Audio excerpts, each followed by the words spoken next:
hoje está em Marcos, Evangelho de Marcos, no capítulo 5. É o texto que estudamos e meditamos hoje. Nós estamos numa campanha, é a campanha do posicionamento. Temos desde o início do ano, desde o mês de janeiro, estudado, orado, clamado sobre a nossa posição no reino de Deus, sobre tomar posição para receber o milagre, tomar posição para ser curado, tomar posição para conquistar em Deus. Essa é a campanha que estamos hoje, é o terceiro dia, e vamos estar então hoje meditando sobre esse milagre de Jesus que está no Evangelho de Marcos, no capítulo 5, e vamos nos posicionar para receber o milagre de Deus. Amém? Amém? Você vai se posicionar? Vai, pergunta ao irmão se você está disposto a se posicionar para receber o milagre de Deus. Diga a ele, essa campanha fala sobre tomar posição. Em nome de Jesus. Marcos capítulo 5. Esse é um milagre muito lindo, muito especial. É um milagre tão marcante que os 3 primeiros evangelhos, chamados evangelhos sinóticos, Mateus, Marcos e Lucas, os 3 evangelhos contam essa história. Esse milagre foi tão marcante para os apóstolos que 3 deles narraram. Poucos são os milagres que eles contam, todos eles.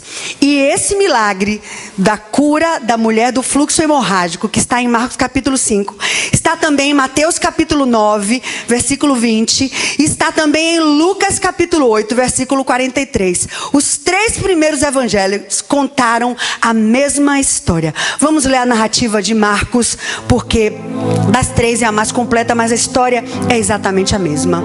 Marcos capítulo 5, versículo 25 diz assim: aconteceu que certa mulher que havia 12 anos vinha sofrendo de uma hemorragia e muito padecera à mão de vários médicos, tendo despendido tudo quanto possuía, sem contudo nada aproveitar, antes pelo contrário, indo a pior. É isso que diz o seu texto? Versículo 27. Tendo ouvido a fama de Jesus, vindo por trás dele, por entre a multidão, tocou nas suas vestes. Porque dizia: se eu apenas lhe tocar as vestes, ficarei curado. O que é que ela dizia? Se eu apenas lhe tocar as vestes, ficarei curado. Logo se lhe estancou a hemorragia e sentiu o corpo que já estava curada do seu flagelo. Jesus, reconhecendo imediatamente que dele saíra poder, virando-se no meio da multidão, perguntou: quem me tocou nas vestes? Responderam-lhe os seus discípulos: vês que a multidão te aperta e dizes: quem me tocou? Ele, porém, olhava ao redor para ver quem fizera isso. Glória a Jesus. Então a mulher, atemorizada e tremendo, côncia do que nela se operara, veio, prostrou-se diante dele e declarou-lhe toda a verdade. Versículo 34, ele lhe disse: filha, a tua fé te salvou. Vai-te em paz e fica livre desse teu mal. Vamos dar um aplauso ao Rei da Vida. O nome dele é Jesus. Aplauda mais forte. Oh, aleluia! Feche seus olhos. Senhor querido, nós cremos no poder dessa tua palavra. Cremos que se essa palavra 2000 anos depois está aqui em nossas mãos e chegando aos nossos ouvidos, é porque tu tens o poder de operar a mesma coisa nessa noite. Por isso, juntos como igreja do Deus vivo, tomando posição de conquista, de conquistadores como profetas do Deus Altíssimo, nós abrimos a tua palavra, tomamos posse dela e juntos declaramos que hoje é a noite da nossa cura. Portanto, diante dessa palavra e em aliança com o Senhor, que é o Deus de toda a terra, clamamos: libera sobre nós a tua bênção, em nome de Jesus. Amém? Você diz amém? Amém. Glória a Deus. Eu quero primeiro pensar um pouco, considerar um pouco a situação dessa mulher, né? É uma mulher que estava sofrendo de uma hemorragia durante 12 anos. Diga para o seu irmão: 12 anos. 12 anos não são 12 dias, é muito tempo. É muito tempo. Ela sofria durante 12 anos. Primeiro, o texto não diz que doença ela tinha, mas dá a entender, eu creio, que era uma doença no útero, talvez um tumor no útero, uma inflamação no útero. Se você imaginar isso, no nosso tempo já é algo muito difícil. Imaginem isso há 2000 anos atrás, em que não havia os recursos de saúde, de higiene que nós temos. Essa mulher estava padecendo 12 anos de um fluxo ininterrupto numa época como essa. Segundo, ela se sentia desprezada. Está escrito em Levítico capítulo 15, se você quiser você pode abrir, mas se não eu vou abrir para você. Olha que situação ela vivia, como uma mulher marginalizada, desprezada, envergonhada. Levítico capítulo 15, no versículo 19, diz assim: a mulher, isso era a lei que os judeus estavam debaixo dessa lei, dizia assim, Levítico capítulo 15, versículo 19, diz assim: a mulher, quando tiver fluxo de sangue, se for o fluxo costumado do seu corpo, estará 7 dias na sua menstruação, e qualquer que tocar nela será imundo até a tarde. Versículo 20: tudo que sobre ela se deitar durante a menstruação será imundo, e tudo que sobre ela se assentar será imundo. Pense que situação vergonhosa, triste, e essa mulher, o quão se sentia desprezada numa situação como essa, não por 3 ou 4 dias ou 7, mas por 12 anos. Versículo 25 do mesmo texto de Levítico diz assim: também a mulher, olha que coisa tremenda, também a mulher, quando manar fluxo do seu sangue por muitos dias, fora do tempo da sua menstruação, ou quando tiver fluxo do sangue por mais tempo do que o de costume, todos os dias do seu fluxo será imunda, como nos dias da sua menstruação. É misericórdia. Essa mulher se sentia envergonhada, triste e desprezada. Ela não podia se comunicar com seus parentes, com seu marido, se ela era casada, com seus filhos. Mais do que isso, ela não podia entrar no templo. Isso para um judeu é uma coisa muito séria, porque eles amam o templo, eles vão ao templo para buscar Deus. E essa mulher, durante 12 anos, estava assim envergonhada, triste, desesperada, porque diz o texto que ela já havia gastado com muitos médicos, ela estava falida, ela gastou tudo que ela tinha com muitos médicos, mas diz o texto que ela estava destruída e falida, porque tudo que ela gastou não adiantou nada, e no final do texto chega a dizer que ela estava cada dia ainda pior. Essa era a situação daquela mulher. Mas de repente algo aconteceu. Diga comigo: algo aconteceu. Olha nos olhos do teu irmão e diga: algo aconteceu. Ela ouviu falar de Jesus. Eu não estou na igreja pentecostal não. Ela ouviu falar de Jesus. Ela ouviu falar de Jesus. Ela ouviu falar de Jesus. Aconteceu isso nos seus dias. Há um tempo atrás, eu estava assistindo um programa na televisão, não me lembro, faz tempo isso, e eu vi uma história interessante de um casal. O casal estava dando um testemunho numa igreja evangélica, tarde da noite, e eles brigavam, eles contando esse testemunho, e dizendo que eles estavam com uma vida completamente destruída, e ele bebia muito, era completamente viciado no álcool, já tinha perdido o trabalho, já tinha toda a casa dele, o casamento estava destruído, as finanças estavam destruídas, o relacionamento com os filhos, tudo perdido. E de repente eles brigavam todo dia, era uma gritaria, os vizinhos já conheciam. Vocês conhecem alguma família assim? Hein? Quem conhece alguma ou algumas famílias assim, totalmente destruídas pelo diabo? E aí ela se converteu ao Senhor, mas ficou calada. começou a mudar de dentro para fora. Diga, o evangelho muda de dentro para fora. As religiões tentam mudar o homem de fora para dentro, com regras. Mas o Senhor Jesus e o evangelho dele, o evangelho de Cristo, muda de dentro para fora. É impossível alguém andar com Jesus e continuar a mesma pessoa. Ou ela vai deixar o evangelho ou ela vai mudar. Sim ou não? Quem aqui tem sido transformado pelo evangelho de Cristo Jesus? E eles estavam contando naquele dia, ela não brigava. E ele começou a estranhar que quando ele acordava de manhã, chegava bêbado. E ela não gritava mais, ela não brigava mais. Ele estava na cama, ela fazia o almoço. E estava tudo em paz. Aí ele pensou no coração dele, essa mulher deve estar com outro. Ela está muito alegre.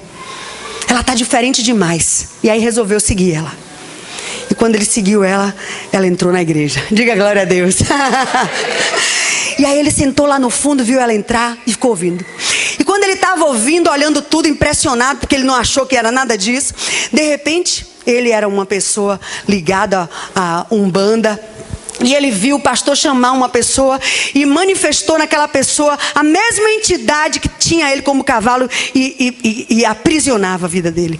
E ele aí ficou assustado com aquilo, porque o pastor mandou ajoelhar, expulsou o demônio, e aquela entidade que ele tinha como tão poderosa foi expulsa com apenas a palavra e o nome de Jesus.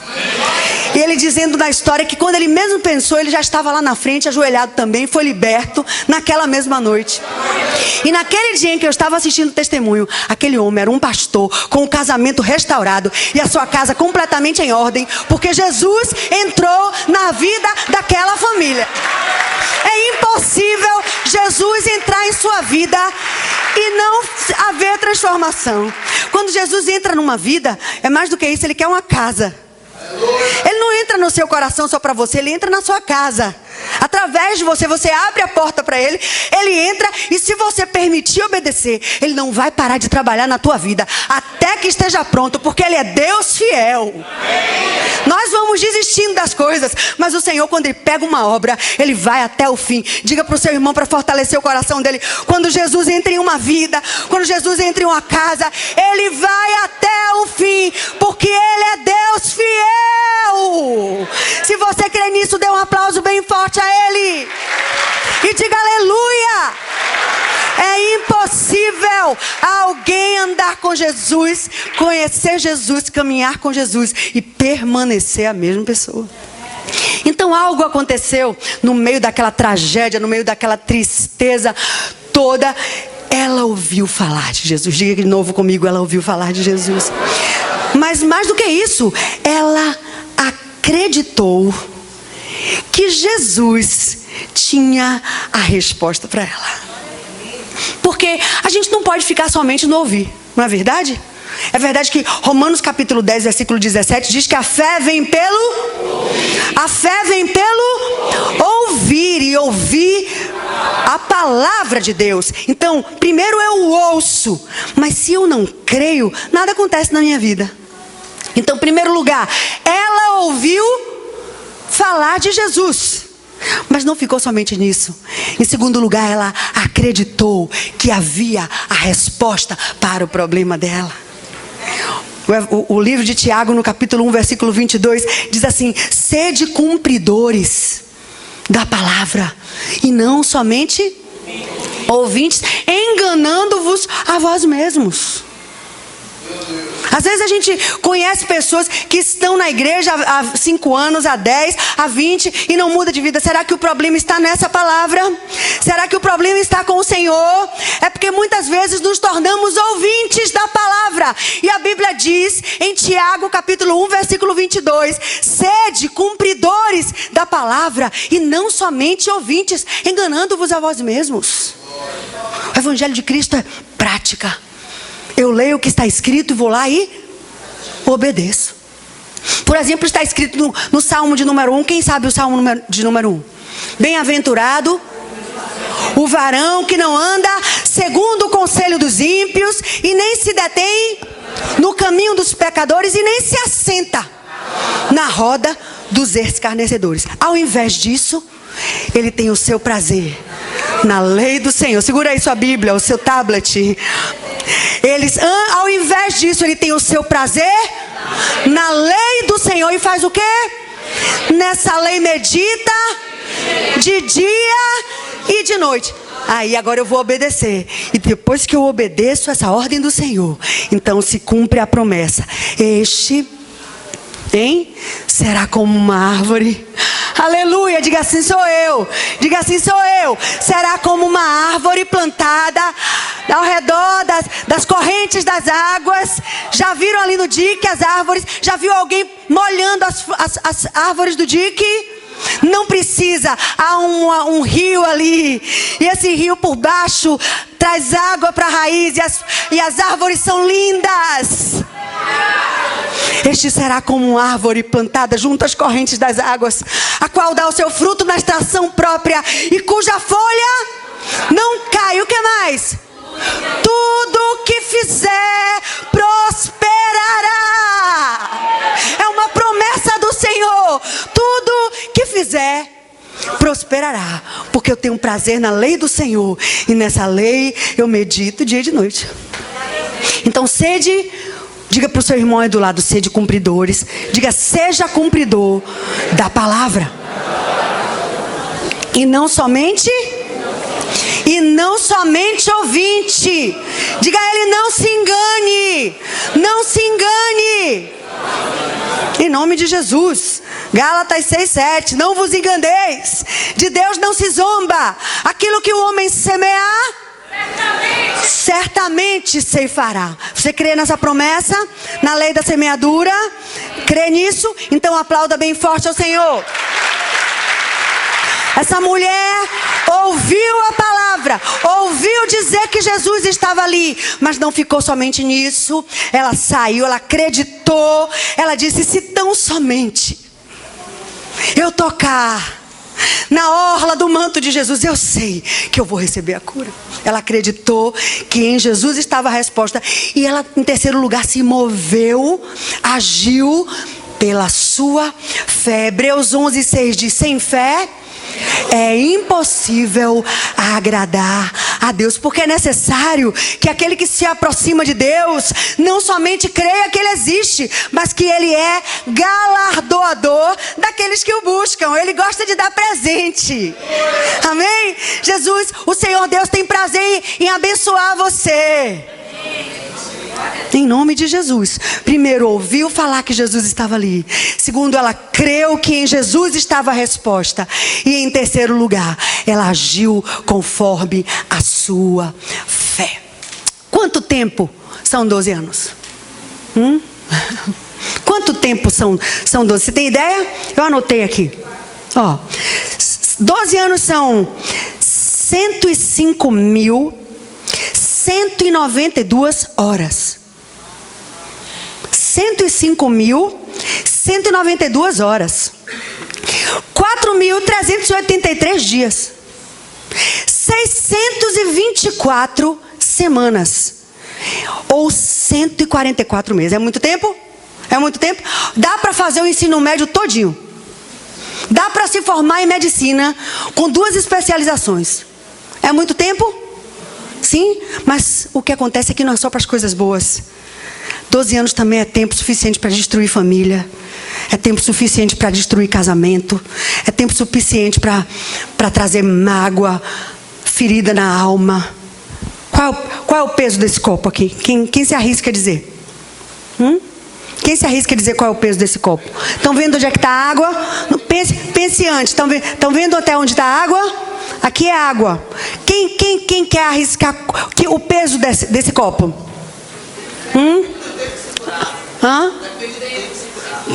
Pois é. Quanto vocês acham que pesa? Alguém diga. 300 gramas? 200 gramas? Mais ou menos? Ele pesa 300, eu não tenho ideia, eu não pesei antes. Mas se ele ficar em minha mão durante meia hora, esse peso vai ficar insuportável. Se ele ficar um dia inteiro, o meu braço vai ficar dormente e vai começar a doer bastante. Se eu segurar esse mesmo copo com 200, 300 gramas durante um mês inteiro, eu vou certamente ter algum problema nos meus ossos. E se eu segurar ele durante 12 anos, eu certamente não vou aguentar. E é assim que às vezes a gente está passando por hemorragias em nossa vida. Muitas vezes começa coisa pequena. É uma mágoa que eu deixei. É um pecado que eu não confessei. É uma doença que eu não consigo me romper. É comodismo. É vitimização. É sobretudo pecado ou coisas ocultas que eu vou deixando. Começou pequeno, mas ela passou 1 ano, passou 2, passou 20. E ela está crescendo. E ela se tornou uma ferida, que é a minha vida, a hemorragia de vida. Eu quero trazer para a gente terminar e orar agora, junto com vocês, 4 palavras de ordem. 4 palavras de ordem. Vamos dizer comigo? 4 palavras de ordem. Olha para o seu irmão e diz a ele: a bispa vai dizer 4 palavras de ordem. E se você receber essa palavra, diga a ele: se você receber, pelo poder do nome de Jesus, você vai receber a cura. Porque nós vimos essas 4 palavras de ordem na vida dessa mulher. Você quer receber 4 palavras de ordem? Diga comigo: 4 palavras de ordem que podem mudar a minha vida, a tua vida, pelo poder do nome de Jesus. Primeira palavra, diga primeira palavra: determinação. Diga comigo: determinação. Determinação é a visão que nos move. Visão que me move.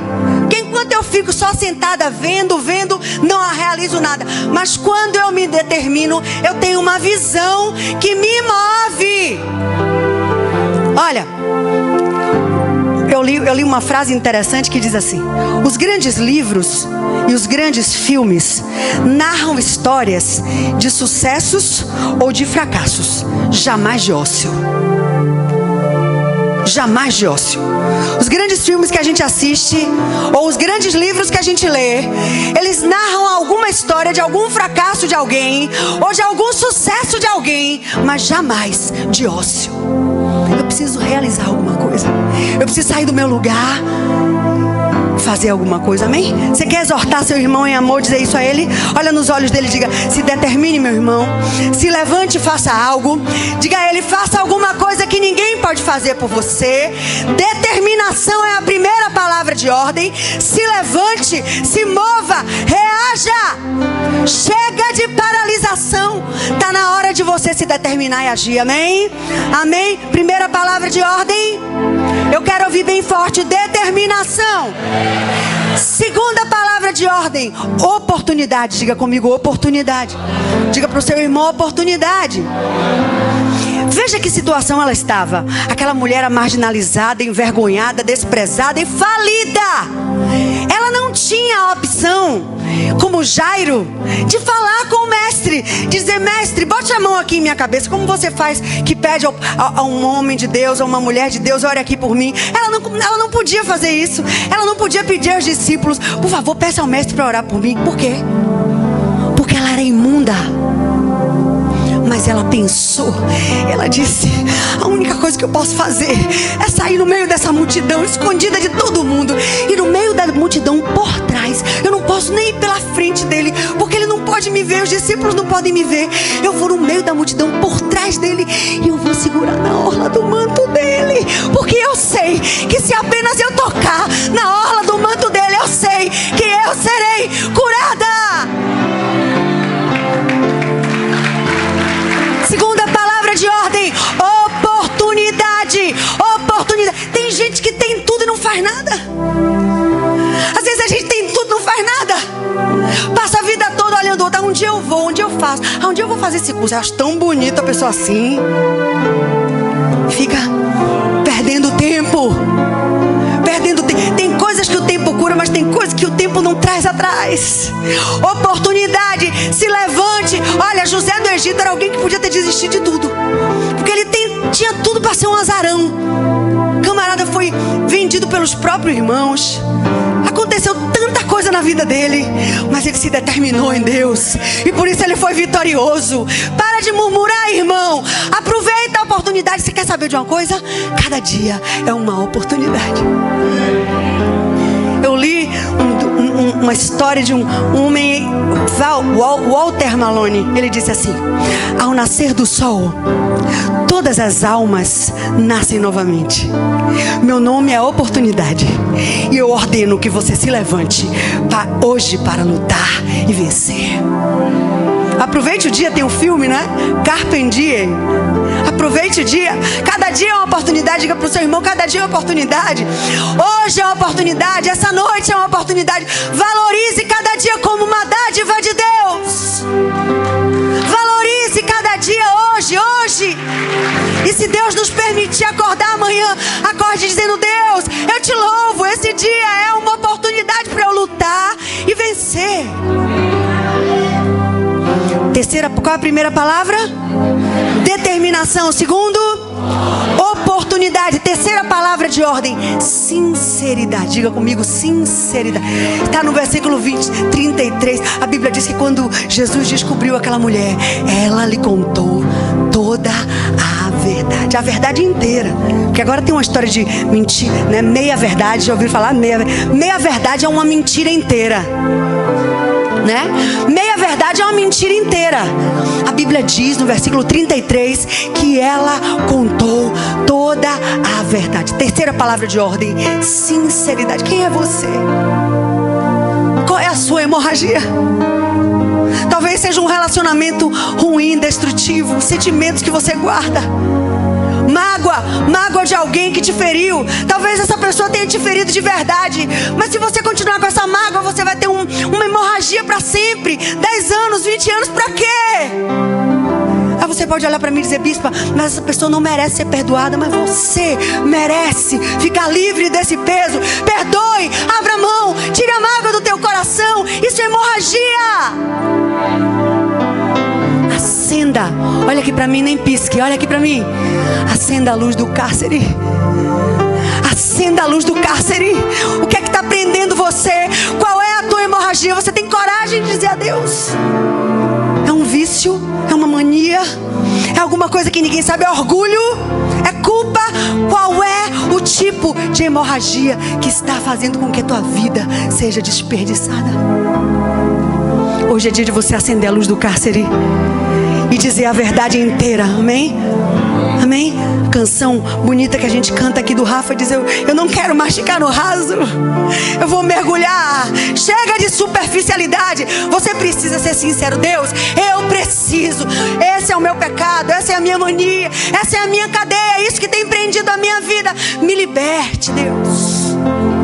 Sinceridade é a terceira palavra de ordem. Vamos dizer juntos? Primeiro, determinação. Segundo, oportunidade. Terceira palavra de ordem, sinceridade. Quarta e última, fé. Diga comigo, fé. Eu não sei se só sou eu, mas eu imagino essa cena. Estou terminando. Essa cena linda. Jesus descobriu aquela mulher. A Bíblia diz que ele estava procurando aquela mulher. E aí ela chegou humilde, trêmula, diz o texto, e lhe contou a verdade inteira. E aí Jesus diz assim para ela: olha aqui para mim, filha. Eu queria tanto ouvir o timbre dessa voz. Filha, foi a tua fé que te salvou. Vai em paz e fica livre desse teu mal. Glória a Jesus! Glória a Jesus! Ele transfere o mérito. Ele diz: não fui eu não, foi você, foi a tua fé. Ele transfere a honra para ela. Jesus poderoso, Jesus santo, Jesus lindo, Jesus grandioso. O milagre foi ele que operou, sim, mas ele diz para ela: filha, foi a tua fé, e reparte o mérito com ela. Fé é a palavra, a última palavra de ordem para mim e para você. Hebreus capítulo 11 diz: sem fé é impossível agradar a Deus. Vamos dizer juntos? Determinação, oportunidade, sinceridade e fé. Você diz para o seu irmão aí do lado: determinação, oportunidade, sinceridade e fé. Se tão somente eu tocar na orla de Jesus, eu sei que serei curado. Vamos ficar de pé em nome de Jesus. Bendito.